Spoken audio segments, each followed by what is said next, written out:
Growing up on the far north coast of California, my younger years as a budding bow hunter were relegated to the relatively unknown and underappreciated black-tailed deer.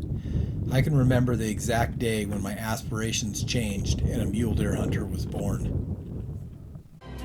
How to hunt mule deer in open country. Featuring Larry D. Jones, Neil Summers, and Dave Dorn. We're going to join these hunters in the high country.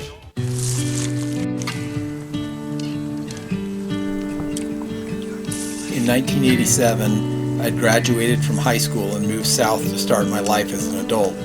Naturally, the first thing I did was to seek out the local archery shop. When I stepped through the door, Larry D. Jones's new mule deer video was playing. I was riveted. I immediately bought a copy and wore that VHS tape out. The following year, I successfully hunted mule deer for the first time, and since they have become my most beloved animal to hunt. Larry's using the 3-point stalk here. It's a good way to move quietly. Since you're steadier, you can ease your feet down softly and with control. Here he's using what he calls the 4-point stalk. This works great on steep hillsides where you need to creep down slowly with plenty of control.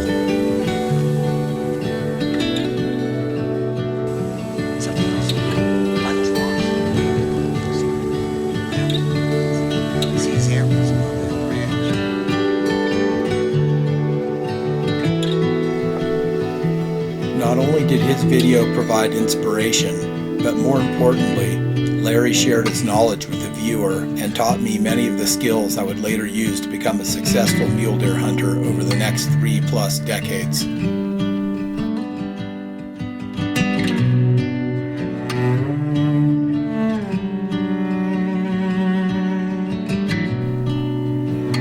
"31 years later, I would have the opportunity to hunt mule deer with the man who inspired me so many years before.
Somebody, one of these days, when you come in here, and I'm not here, you're going to have a nice flat spot to put your bag down. Yep. I'll say I'm going to take Jones's bed. Yep. He ain't here. He's dead.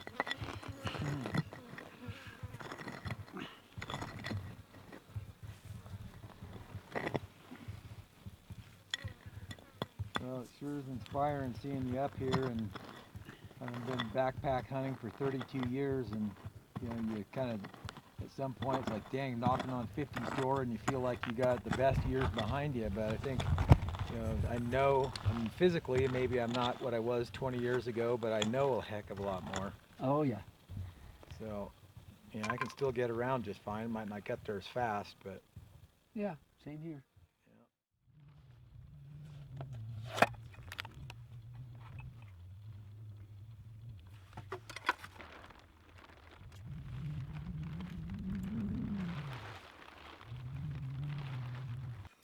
Threads on without much effort.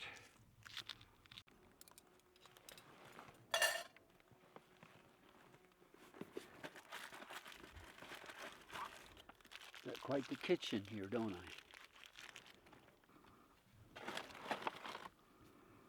There's my breakfast all ready for me. Spaghetti. I have spaghetti, sour cream, sweet and sour pork, chicken dumplings, beef stroganoff, beef stew. Quite a decision. My wife's not here, so how am I going to figure this out?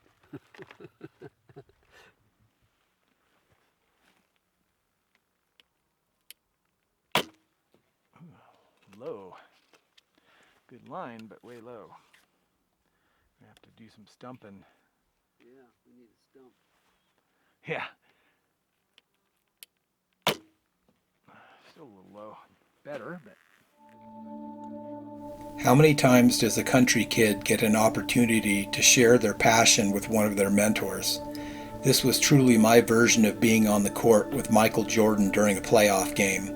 I wasn't just there as a spectator, but we were both there to continue to learn and help each other be successful. It's inspiring to see someone in their mid-70s with the level of enthusiasm and physical abilities that Larry still possesses. It is a good lesson that as we all age, taking care of your body and a positive mindset will add decades to the time you can spend roaming in the mountains and pursuing the game that we love.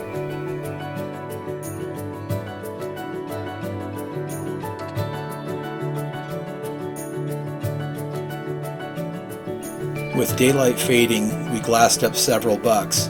Anticipation ran high for both of us as we retreated to our tents to wait out the longest night of the year, the night preceding opening day.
Go over there.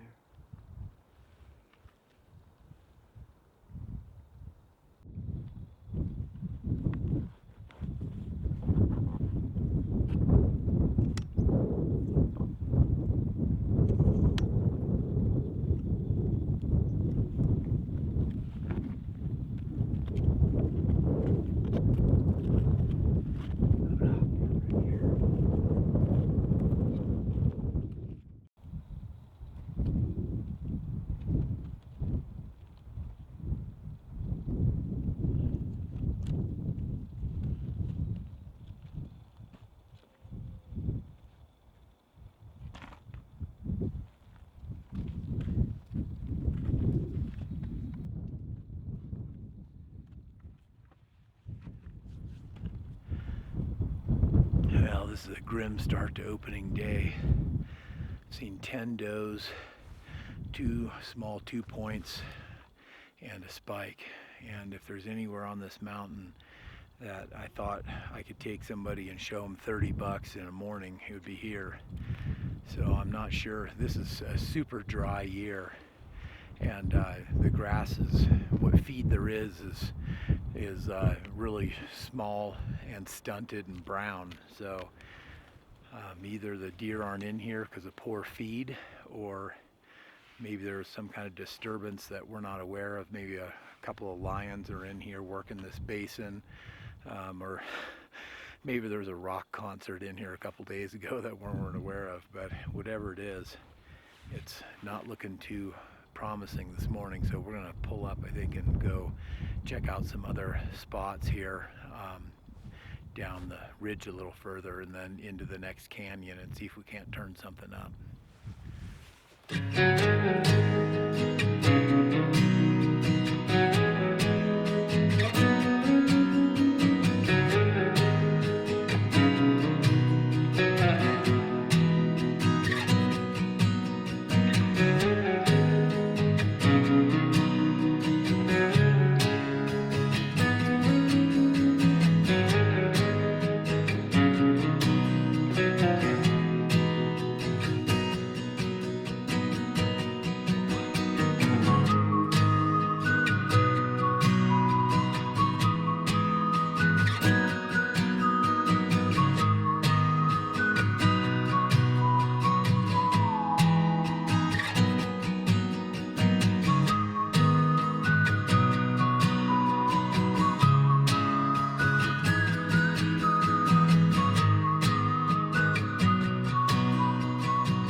There's a few beds up higher in the draw up there, and then up in the trees there. Yeah. But I think that they're likely going to go into the next canyon. Right at the head of the next canyon, there's a triangular shaped strip of trees. I've stalked them in quite a few times, and it's a really good bedding area over in there.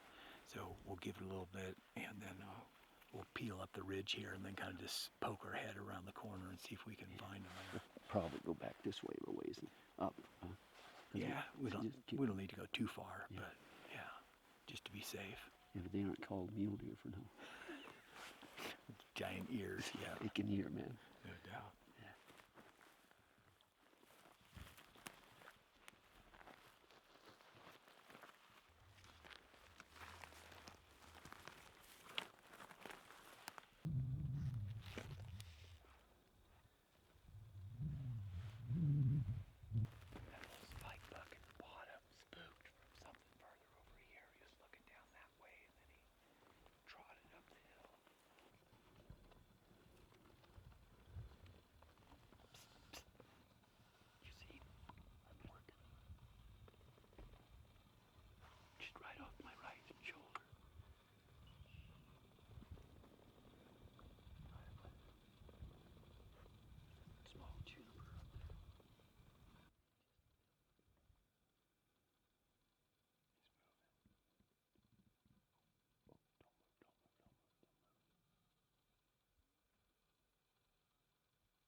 Several minutes here, maybe 10 or 15, but I think they went over the backside, so I'm gonna loop around and try and come up behind them, see if they're still in the neighborhood.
did you do that, man? I tell you what, I thought I blew it for you because I seen you packing stuff up there. Right, right. And so I glassed a little while, and I started down this way, and there's a buck, and he came run back up this way, and I dropped down. He slowed down. Pretty quick, he started running back towards me. I thought, what? Then he started staggering around. Unbelievable. I thought, South just shot that buck. Right after I shot him, and I was watching him run, I caught movement out of the corner of my eye, and I see you up there on the ridge, and I was like, I can't believe that. I just shot one right in front of you, man. Yeah. Oh, I watched him go down. I seen him go down, yeah. Yeah. Oh, man, that's sweet. Yeah. This was such a close to a total debacle. We were coming down the ridge, and I spotted him. Same general area as those two were down yesterday. And this was a different buck. But he started working his way up towards the ridge, and there's a saddle right over here. Yeah. And so Nick and I dropped off the backside of the ridge and hustled it all the way around. Nick posted up on a rock, and actually we both got up on the rock until we saw that it looked like he was committed to going through that saddle. And then I hustled down to the saddle, set up there, and I'm down there for, I don't know, 5 minutes, and all of a sudden I hear a little tick behind me, and I look up the hill, and Nick had thrown a rock down there to get my attention. He's like, the buck had changed course and was coming up this way, so I had to run like 100 yards back up on top here, and he's like, he's right behind that tree. And unfortunately, in the position Nick was at, he couldn't run the camera because it was in the way, and there was just too much commotion. So luckily I had my GoPro, so I turned that thing on, and I just saw antlers come right up over the top like this, and the higher he came, the lower I sank. Yeah. And he was about 40 yards from me, and he came right into, he's probably 25 yards, and I had my bow up, already had an arrow on there, I had tension on the string, and he's looking at me, and then he's looking over in the direction that Nick was at, and he's looking back at me, and he takes a couple more steps, and I was like, okay, if he moves again, man, I'm just going to go ahead and try. And because I knew it was like, this only so long this is going to last. Right. And by then, man, my arm was like a noodle from holding my bow, and I started drawing like this, and I hit a darn sagebrush, and so I couldn't get the full draw. Plus my bow felt like it was about 70 pounds after holding it for so long. So I got to as far as I could, and I shot, and I heard this thwop, so I was like, okay, I hit him good. And then he ran out, and then when he was running, I saw a blood spot on him, and it looked like it was in a good position. Then he turned, and then I saw the exit on the other side, and I was like, oh yeah, that's money. And then I kind of saw him going like this, and then that's when I saw you, and I was like, all right, that was so cool. He's right over there. You can see his antlers in the sage. Yeah, well, let's go get him. Okay. Woo, what a deal. Well, a little change of luck here. I tripped over my shaft, I didn't see it in the grass, caught it with my right foot, drove it through my boot and into my back of my ankle here. Luckily I didn't catch an artery, but man, that'll make you sick. I'm gonna lay down for a little bit while we haven't even gone to recover the buck yet. Man, oh man. Yeah, had I been in socks when that happened, whew, no bueno. Hey, I got my broadhead back though. Yeah. I think this would probably be as good as bandages. Yeah. Probably stay on better. Yeah, he didn't go too far. Man, look at that guy. He's got big old backs on him. Nice buck. Holy smokes. And I hit him perfect too, right there. Yeah. Check that out. Oh, right through the heart. Yeah. Oh, that's a dandy. Look at him. Beautiful, beautiful. All right. Velvet is nice. I'd have taken a buck half this size and been just as happy. Oh yeah. I've been blessed, man. Holy cow. And look at that, not a nick in his velvet. It is perfect. Really something. Wow. I'm gonna get some photographs. Oh yeah, for sure. Wow. That's pretty good. 1, 2, 3. Such a surreal moment, the ultimate coming to fruition of life's passions and dreams. Some 30 years ago, with a $15 VHS tape, Larry changed the life direction of a teenage kid, kindling a love for a species previously only seen in pictures, and fanning the flames for the mountains of the West. Now, all these years later, being congratulated by the one who planted the seed was inspiring beyond words. I only hope that through my years I can provide similar inspiration and make impactful change for some other teenage kid. In the end, everything comes full circle.